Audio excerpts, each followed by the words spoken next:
El celuloide elegido.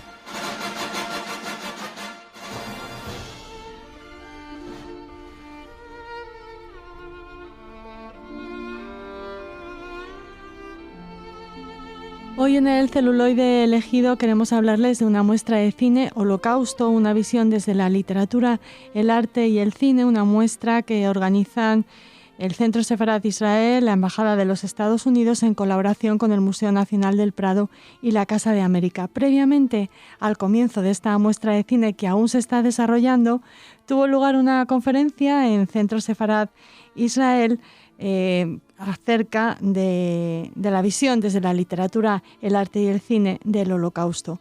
Y tenemos la suerte de contar hoy aquí en Radio Sefarad con el ponente de esta conferencia, Iñaki Mendoza Gurrea. Bienvenido, Iñaki. Muchas gracias.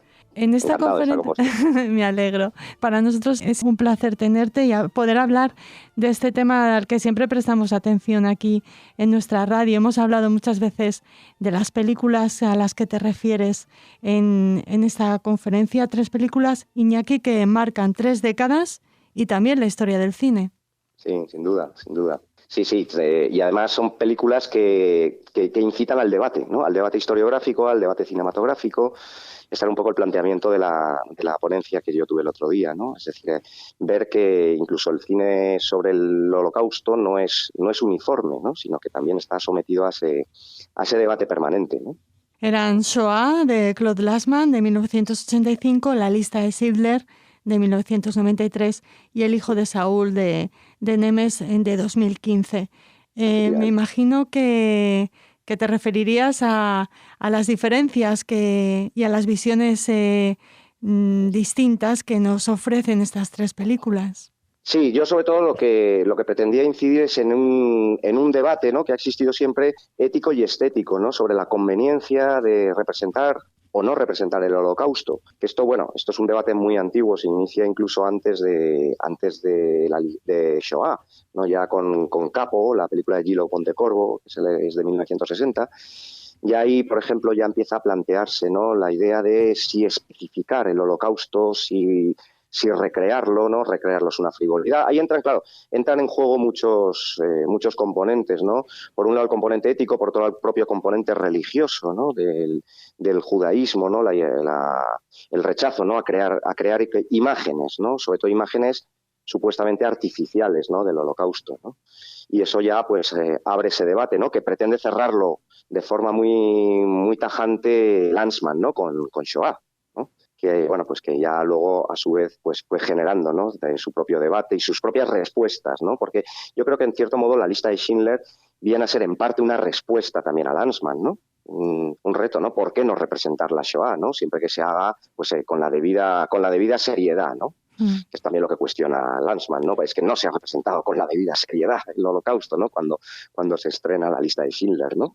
Y así sucesivamente, ¿no? O sea, la idea era un poco, pues eso, no se trata solo de ver películas sobre el Holocausto, ¿no?, sino también, dar un poco esa dimensión, ¿no?, de debate, ¿no?, como algo que no está cerrado y que está abierto y que pretende también de alguna forma dar respuesta a la última, ¿no?, la de Nemes, ¿no?, también. Sí, una película que respeta a Lanzmann, y que nos estremeció y nos parece una obra de arte, una aproximación legítima a esta representación.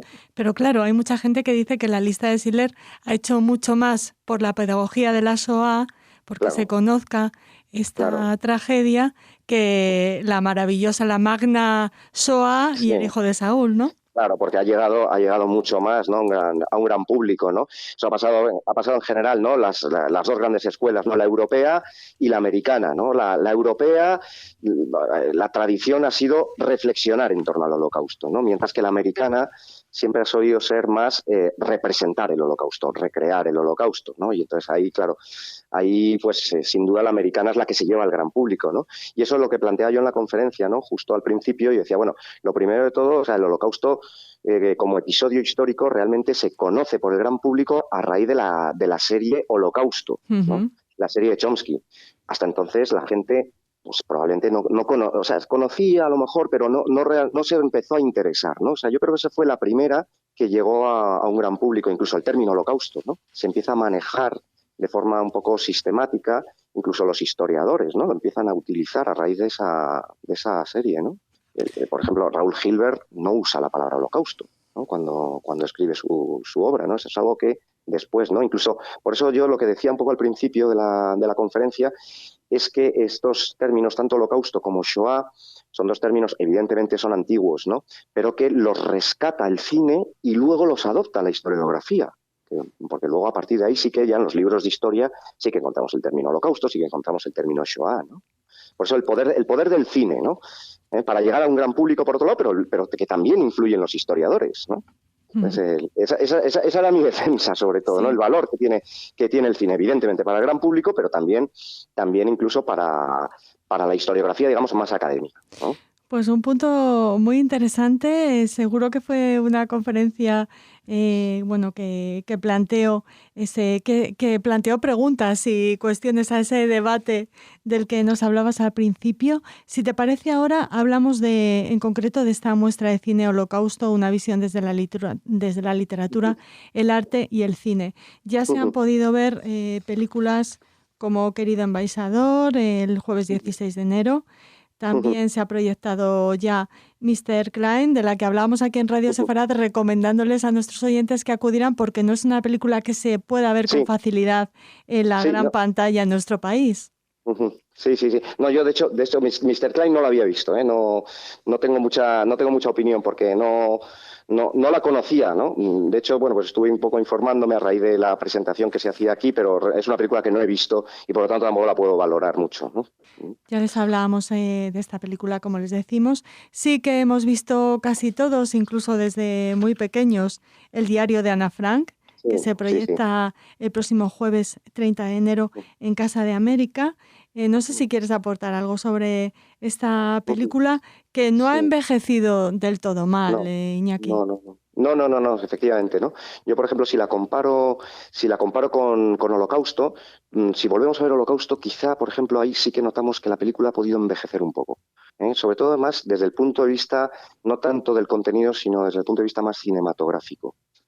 Sin embargo, Diario de Ana Frank, efectivamente, es una película mucho más viva, ¿no? Y luego, para mí, el aporte fundamental que tiene, aparte, ¿no?, de la historia personal de Ana Frank, es algo que muchas veces no nos fijamos, ¿no?, en la historia del Holocausto, ¿no?, que es cómo influye en la vida cotidiana, ¿no? El tema de la vida cotidiana, ¿no? O sea, no nos vamos a lo espectacular, ¿no?, sino el día a día, ¿no?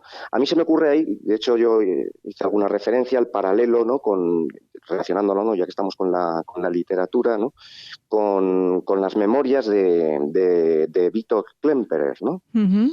Cuando él habla, pues eso, todo. Cómo todo este proceso, ¿no?, va influyendo en su vida hasta lo más básico, ¿no? El dentista, ¿no?, que ya no nos atiende, etcétera. Entonces, esa dimensión que tiene del diario de Ana Frank, yo creo que tiene muchísimo sentido, muchísima actualidad, ¿no? Y muchísima pedagogía, ¿no?, por otro lado. Claro, porque además es eso, no nos muestra la SOA, sino que la SOA está de telón de fondo en esta película. Y después de la SOA es el escenario donde se sitúa la siguiente proyección, la del viernes 31 de enero en Casa de América, la película Hannah Arendt.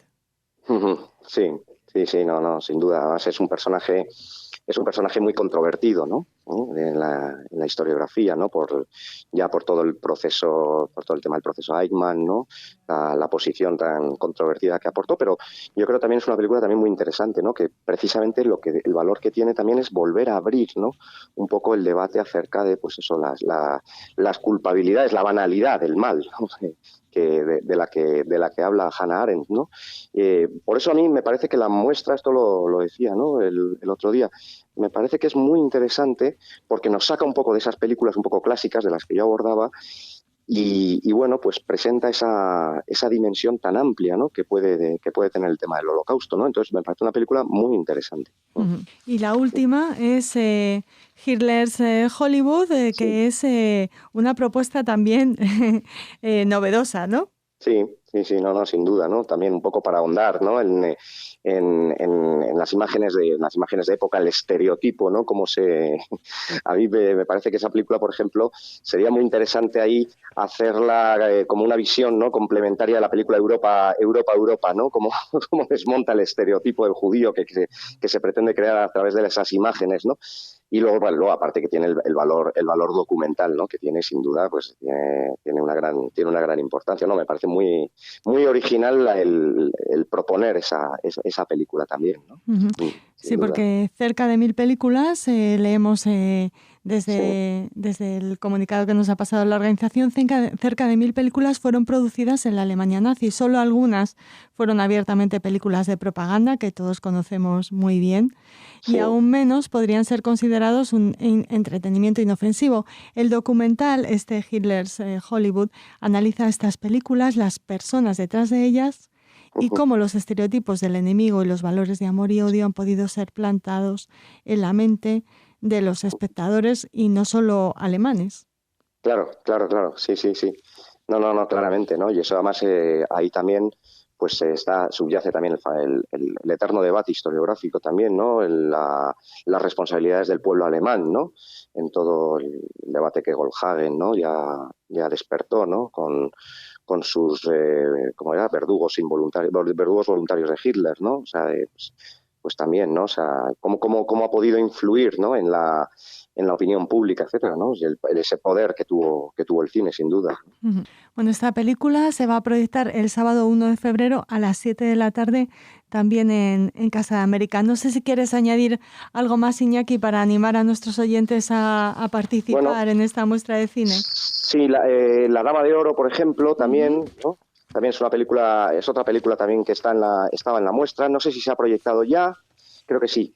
Me parece que estaba también en la muestra, ¿no? Esa otra película también interesante sobre, evidentemente es la visión en retrospectiva, ¿no? Que tiene esta mujer, ¿no? Que ha sufrido otra dimensión también muy interesante y poco trabajada, ¿no? A través del cine del Holocausto, que es el expolio económico. María Altman.